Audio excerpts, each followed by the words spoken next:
মঘাই যায় মোৰ গান মানে সি মাতটো শুনি কৈছিল আপোনাক মই শিকাই দিম এই বুলি শিকাই দিছিলে সেইকাৰণে মই গাব পাৰিছোঁ আজি যি কেইফাকি পদ শিকাই দিছিলে মোক বিহু গীতৰ সেই কেইফাকি মই আজি গাই শুনাইছোঁ সৰুৰ পৰা গাইছিলোঁ নহয় গান কলাগুৰু বিশ্বনাথ ৰাভা মহান শিল্পী জ্যোতিপ্ৰসাদ আগৰৱালা শিল্পী ফণী শৰ্মাক পাইছিলোঁ গতিকে 47 চনত মহাত্মাজীৰ আগত গাইছিলোঁ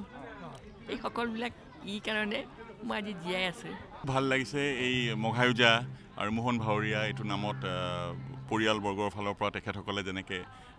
আপোনাৰ ভগৱান চন্দ্ৰ মজুমদাৰ আৰু চন্দ্ৰ চৌধুৰী পৰিয়ালবৰ্গই যেনেকৈ দিছে আৰু প্ৰকৃত শিল্পীসকলক উচত মানে হেৰি কৰিলে মানে সন্মান জনালে সমাজে উপকৃত হয়